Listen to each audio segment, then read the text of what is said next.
Station.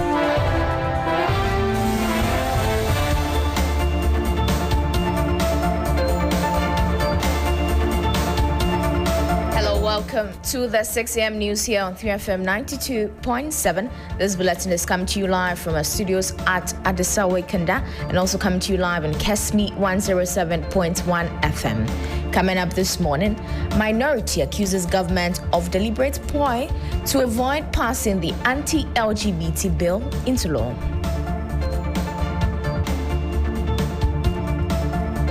Also, the Attorney General freezes all assets believed to be obtained from illegal proceeds of alleged criminal syndicate of the former Buffer Stock CEO Abdul Hanan Wahab. And also later, 2 individuals have been arrested in the Glumpe for being in possession of firearms, ammunition, in contradiction to the rules of the curfew imposed on the town. We have details of these and other stories. Please stay with us.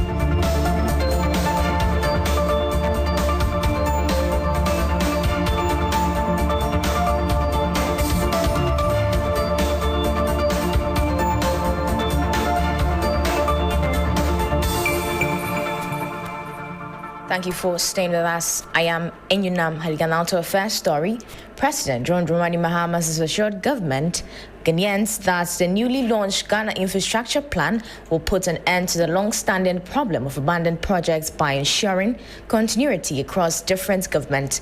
Abandoned projects have unfortunately become a constant feature in Ghana's development, with successive governments failing to follow through on unfinished projects. Now, speaking at the launch in Accra, President John Dramani Mahama said the initiative is designed to promote efficiency, accountability, and better use of public resources, noting that it will back by parliamentary approval, making it a national framework that transcends political transitions.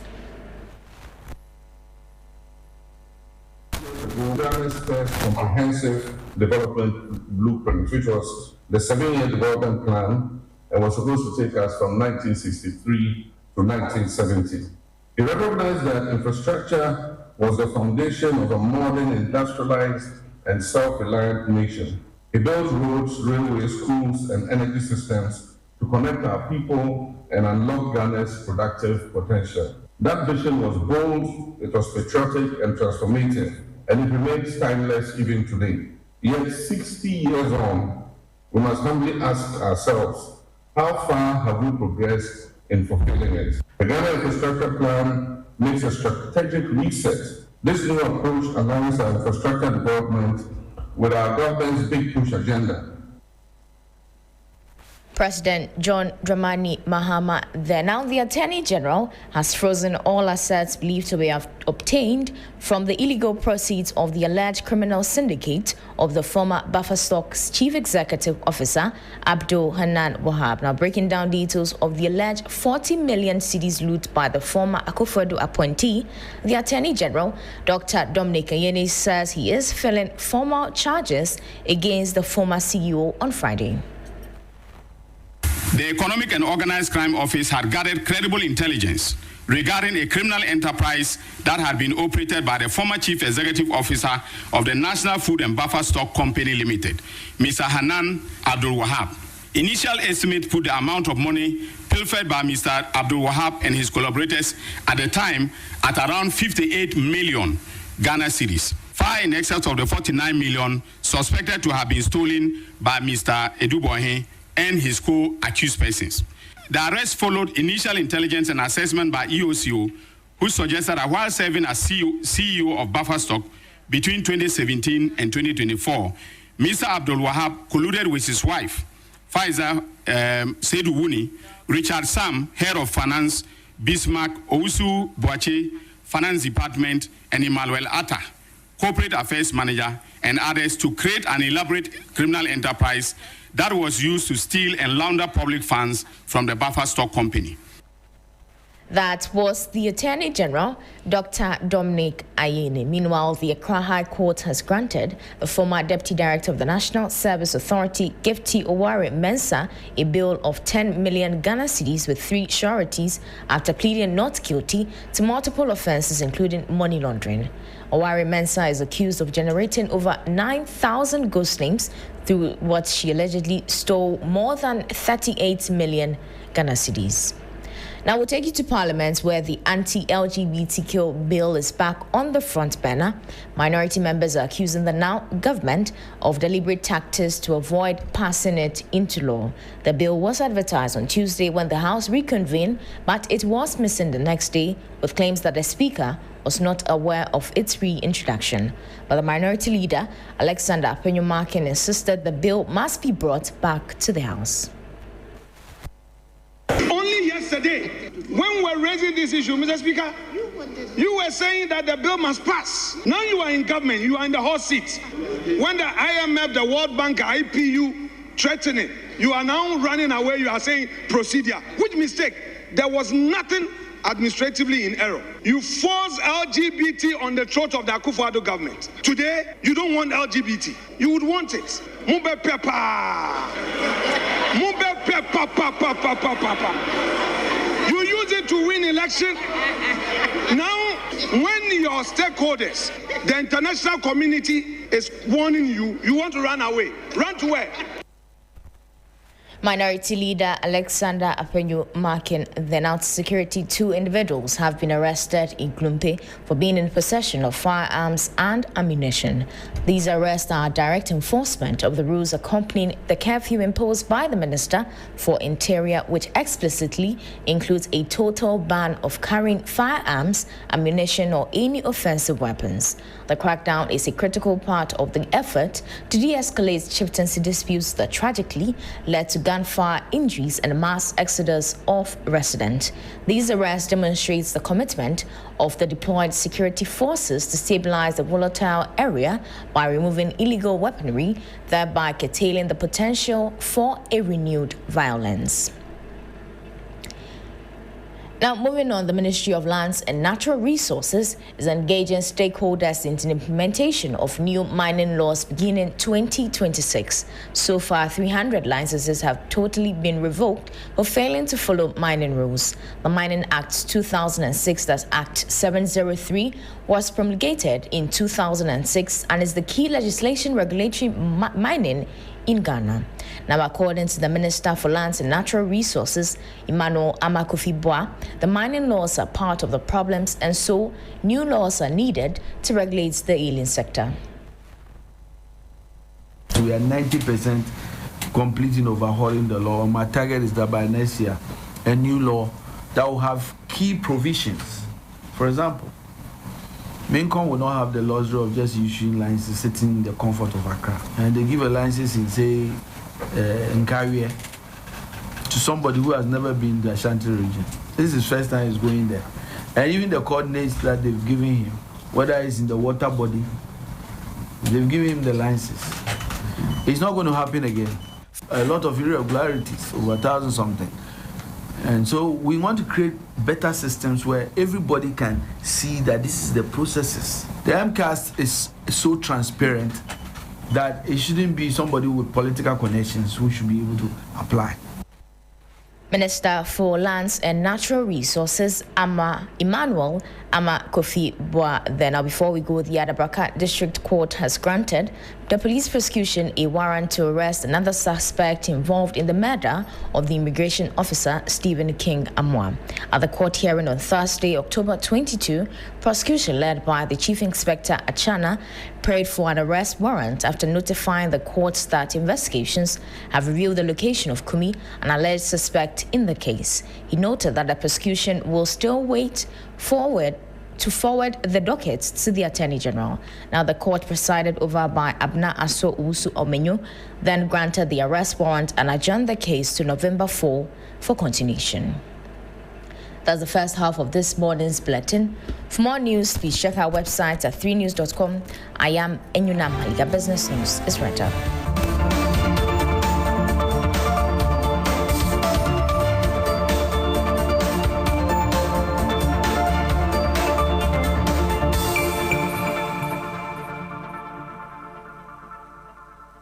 Everything I love. It's on. Your urban lifestyle radio station. 92.7 all day, every day. 3FM. They're the best. Turn it up.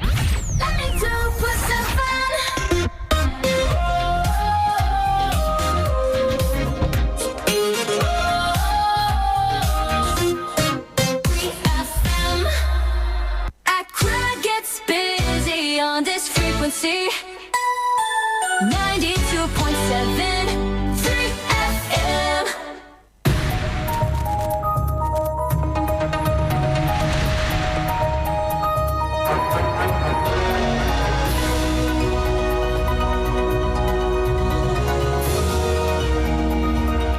Hello there, good morning and welcome to the Business News on Sunrise. Coming up, Ghana National Chamber of Commerce and Industry demands affordable machinery as key to unlocking Ghana's 24-hour economy. Our longest hanging fruit is agribusiness, and the only way we can turn our fruits, our natural resources, is to have the technology. Plus, religious leaders at IEA Dialogue call for national resource sovereignty, urging Ghana's 17th IMF program must be a turning point.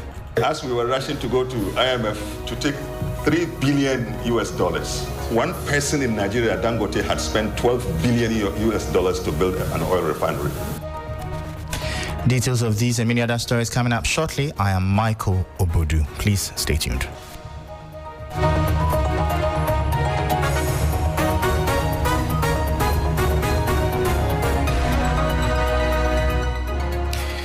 And thank you so much for your time. Now, the Ghana National Chamber of Commerce and Industry is urging government to prioritize access to affordable machinery and technology for local producers if it hopes to make meaningful progress with the 24-hour economy policy. The policy designed to drive industrialization, job creation, and export-led growth promotes round-the-clock operations across key sectors such as agriculture, manufacturing, logistics, and services. Speaking at the Chamber's annual general meeting, GNCCI President Stefan Miesen welcomed the initiative but emphasized the need for competitively priced equipment to empower the private sector to scale production and generate employment. It is only going to be useful to Ghana if machinery is tariff-free, because our longest hanging fruit is agribusiness, and the only way we can turn our fruits, our natural resources, is to have the technology. If the technology is going to come here at a very high cost, plus taxes and duties, then you can understand what it means. First of all, you can't buy it.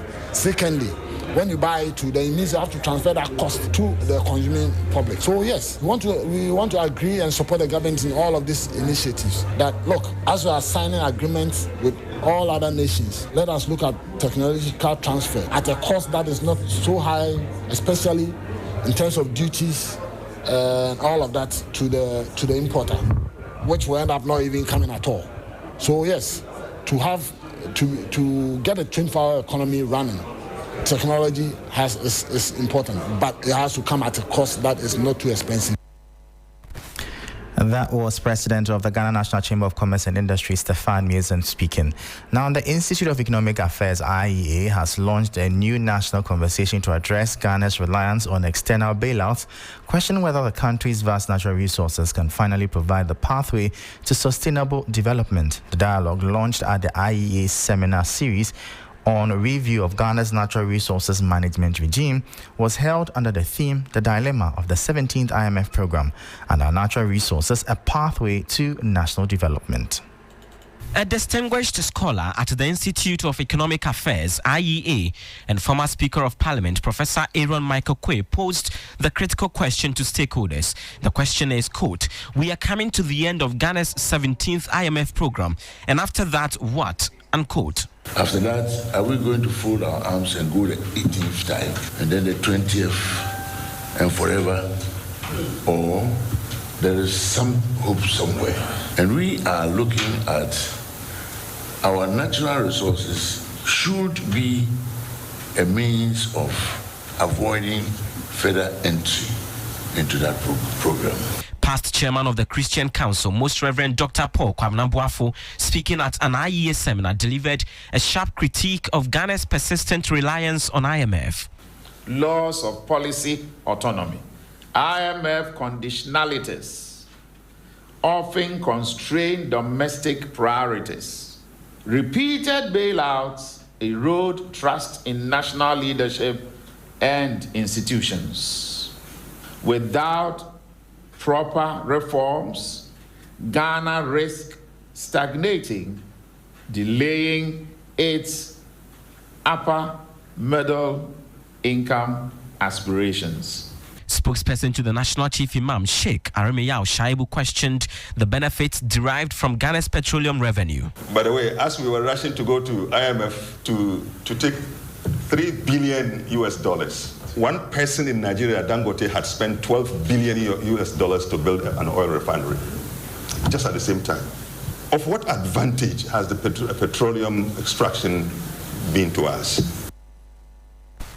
And that was the 3 Business News Desk report. Now, the Chief Executive Officer of the Ghana Association of Banks, John Ehua, has issued a stern reminder against a potential return to the International Monetary Fund, IMF, warning that it would not be a difficult decision but a costly one for the nation.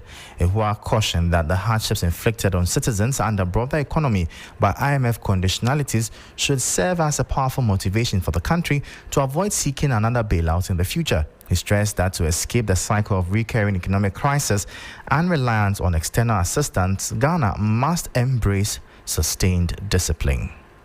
Ghana, this is our 17th time. In fact, when we took the last one, it didn't take us more than 5 years to return to IMF. So when we see the white boys around the table, our decision-making is different. And when they leave the table, we know where the decision-making goes. It is the strength of our resilience. To what extent are we prepared to go through some challenges in order to correct the structure of the economy? Are we prepared to be the generation that suffers for the next generation and the generation yet unborn to benefit? If we are, then we should start with our political leaders. If we are not careful, we will be running amok again, and that is where the danger lies. We all hope it never happens. There has been clear demonstration of discipline. The discipline is clear. Now we have strong monetary hand that is also holding the fort. And I perfectly agree that you cannot use monetary policy to correct an economy. Both the monetary and the fiscal must work together to balance. You heard the Chief Executive of the Ghana Association of Banks, John Ehua, speaking. Now, to more stories, the Ghana Statistical Service has revealed that informal cross-border trade between Ghana and its 3 land neighbors, Togo, Burkina Faso, and Cote d'Ivoire, was valued at 7.4 billion cedis in the 4th quarter of 2024. According to government statistician Dr. Alhassan Idrisu, this figure represents 4.3% of Ghana's total trade for the period. The survey highlighted the crucial role of informal cross-border trade, ICBT, and regional commerce and food supply. Ghana recorded a trade surplus with Burkina Faso amounting to 576 million cedis and Cote d'Ivoire 378 million cedis, but a deficit with Togo valued at 539 million cedis. Informal trade accounted for 61.2% of all trade with Togo, 55.7% with Cote d'Ivoire, and 37.1% with Burkina Faso. For informal exports, alcoholic drinks stood at 187 million cedis, soft drinks was 170 million cedis, other informal exports were petrol and second-hand clothes. For informal imports, cooking oil was 270 million cedis, mattresses 171 million cedis, rice 143 million cedis, and livestock 159 million cedis. Ghana's economy extends far beyond formal trade systems. Every day, exchanges across our borders contribute billions of Ghana cedis to national and regional growth. They sustain families, they feed communities, and they keep markets alive. Every cedi in that figure reflects goods, it reflects people, and it reflects communities engaged in daily cross-border exchange that until now has gone largely unmeasured. Recognizing that informal trade is vital for household income, but present challenges like reduced tax collection and limited regulation, the GSS offered key recommendation. There is a need to support informal traders through upgrading of border infrastructure and provision of registration, access to credit, and training to make trade faster and easier. The data comes from GS's first ever national ICBT survey, which covered the period from October to December 2024, gathering information from 321 active border points. That was a 3 Business News Desk report. We'll bring you updates now from the currency and the commodities market.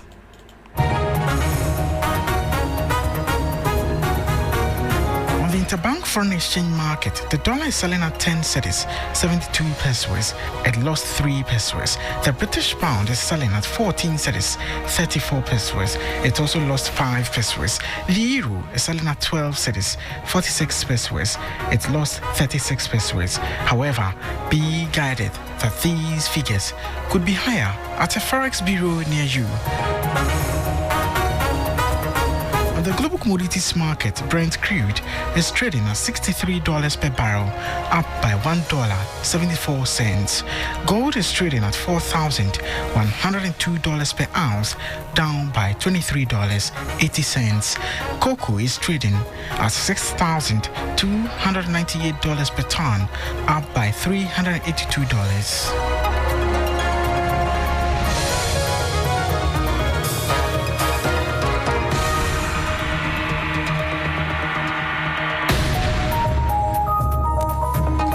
And those were updates from the currency and the commodities market, bringing an end to the business news on Sunrise. For more business stories, please visit our website. It's 3news.com/business. I am Michael Obudu. Thank you for listening. As always, please stay safe. Sunrise continues. Do stay tuned.